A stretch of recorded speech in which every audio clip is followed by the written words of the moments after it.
विकास का मार्ग खेत और खलिहान से होकर के जाता है। अन्नदाता किसान का सम्मान होगा तब भारत का सम्मान बढ़ेगा।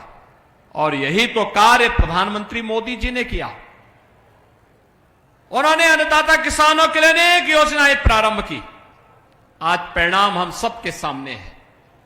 आज हम सब उसके बारे में देख रहे हैं।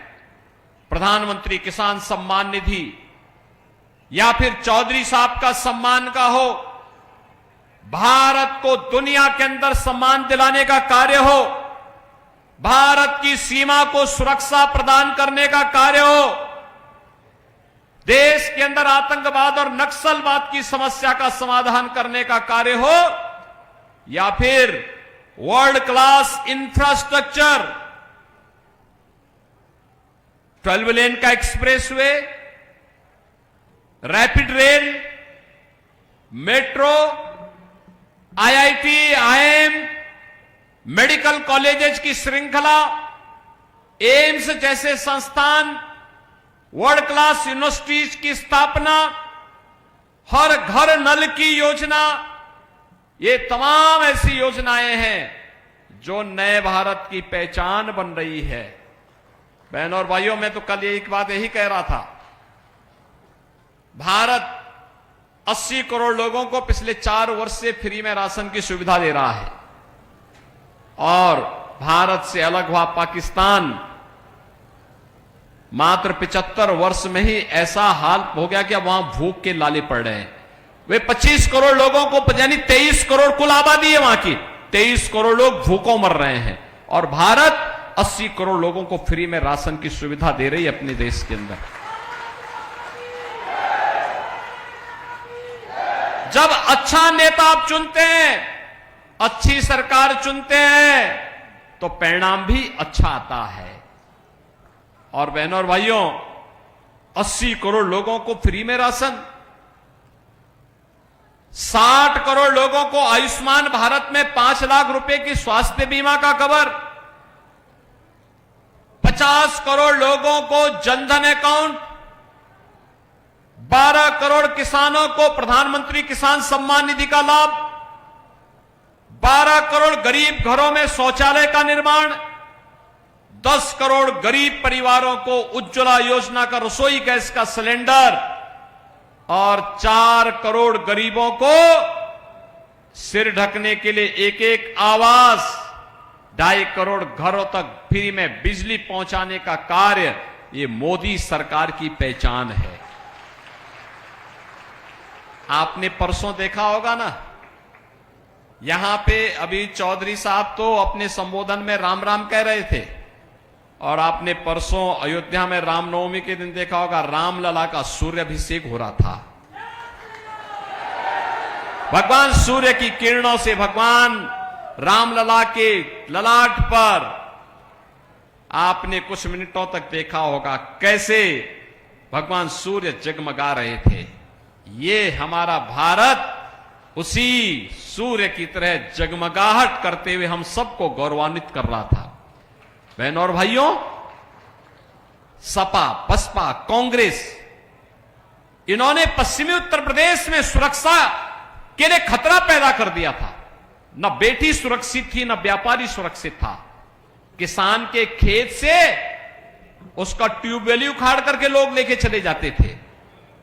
और सरकार बीजेपी की आई, हम लोगों ने एनडीए की सरकार में 15 लाख निजी नलकूप किसानों को फ्री में बिजली देने की कार्रवाई प्रारंभ कर दी है। बहनों और भाइयों, 27,000 करोड़ रुपए इस वर्ष हमने बजट में दे दिए हैं। गत वर्ष का पैसा भी दे दिया है। अन्नदाता किसान को कोई पैसा नहीं देना होगा। बहनों और भाइयों, जो चौधरी साहब का सपना था किसान को सुविधा मिले, उसी सपने को साकार करने के लिए सरकार ने निर्णय लिया। पिछली सरकारें दंगा करवाती थी, आज आप देखते होंगे दंगा नहीं है, कर्फ्यू नहीं है। अब तो कावड़ यात्रा चल रही है ना, शानदार तरीके से, शानदार तरीके से कावड़ यात्रा चलती है। और हम लोगों ने कह दिया कि भाई देखो, बेटी और व्यापारी की सुरक्षा पे अगर किसी ने सेंध लगाई, किसी ने खिलवाड़ किया, तो अयोध्या में तो रामलला विराजमान है, लेकिन उस माफिया और उस अपराधी का राम नाम सत्य है, तय है। इस बात को देख लेना।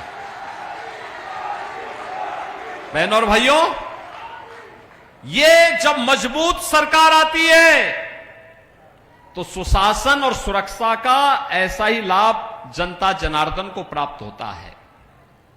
और देश के अंदर आज जो आवाज है कि फिर एक बार, फिर एक बार, फिर एक बार, अब की बार, अब की बार,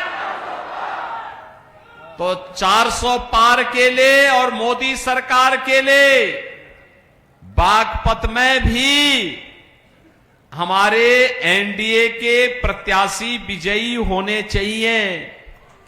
और चुनाव चिन्ह है नल। डॉक्टर राजकुमार सांगवान जैसा कार्यकर्ता, बहनों और भाइयों, मैं सचमुच जयंत चौधरी जी को, राष्ट्रीय लोकदल को हृदय से धन्यवाद दूंगा और अभिनंदन भी करूंगा कि एक ऐसे कार्यकर्ता को उन्होंने अपनी पार्टी का प्रत्याशी बनाकर के जनता जनार्दन की सेवा के लिए उतारा। एक सामान्य कार्यकर्ता, एक सामान्य कार्यकर्ता जिसने चौधरी साहब के समय से उनकी विरासत का संरक्षण करते हुए, उस परंपरा के साथ जुड़ करके पूरी निष्ठा के साथ कार्य करते हुए लगातार उन मूल्यों और आदर्शों के लिए कार्य करते रहे। और आज फिर चाहे वह कोई पद मिले ना मिले, लेकिन चौधरी साहब की विरासत को और उनके मूल्यों और आदर्शों का अनुसरण करते हुए कार्य करना है। और आज राष्ट्रीय लोकदल ने, जयंत चौधरी जी ने उन्हें अपना प्रत्याशी बनाकर के, एनडीए का प्रत्याशी बनाकर के बागपत जैसी प्रतिष्ठित सीट पर आपके बीच में उतारा है।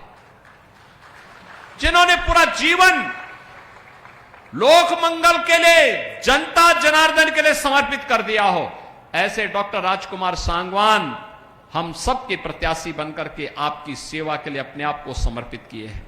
और इसीलिए हम सबका कहना है कि फिर एक बार मोदी सरकार का सपना साकार होगा, तब जब बागपत में भी राजकुमार सांगवान विजयी होकर के जाएंगे।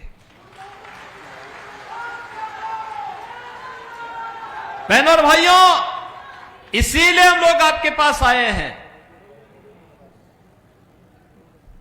उन्होंने अच्छा नारा दिया, चलेगा नल तो खिलेगा कमल। तो कमल खिलाने के लिए बागपत में नल आवश्यक है। सहमत है ना? सहमत है ना? तो लेकिन इसके लिए आप सबको राजकुमार सांगवान बनना पड़ेगा, घर घर जाना पड़ेगा, एक एक वोट को इस लोकसभा सीट में नल चुनाव चिन्ह के साथ जोड़ना पड़ेगा। और 26 अप्रैल को जब चुनाव होंगे तो राजकुमार सांगवान को चौधरी साहब के सपने को साकार करने के लिए देश की लोकसभा में चुन करके भेजना पड़ेगा। सभी सहमत हैं? सभी लोग सहमत हैं? गर्मी कितनी भी रहेगी, आप लोग चुनाव के दिन, मतदान के दिन पहले मतदान फिर जलपान के संकल्प के साथ जुड़ेंगे। राजकुमार सांगवान को विजयी बना के भेजेंगे भारी बहुमत से ना। जब माताओं का आशीर्वाद हो गया तो फिर तो कोई दिक्कत ही नहीं है। फिर मैं तो इस बात को मानता हूं। और इसलिए बहनों और भाइयों, डॉक्टर राजकुमार सांगवान को नल चुनाव चिन्ह के साथ भारी बहुमत से विजयी बनाने की अपील करने के लिए आज मैं भी, जयंत चौधरी जी भी, ये पूरा मंच भी आपके बीच आया है। आप सब उन्हें भारी बहुमत से विजयी बनाएंगे, इस विश्वास के साथ आप सब मेरे साथ बोलेंगे, भारत माता की, भारत माता की, भारत माता की। हमें आभार जनसमूह को धन्यवाद।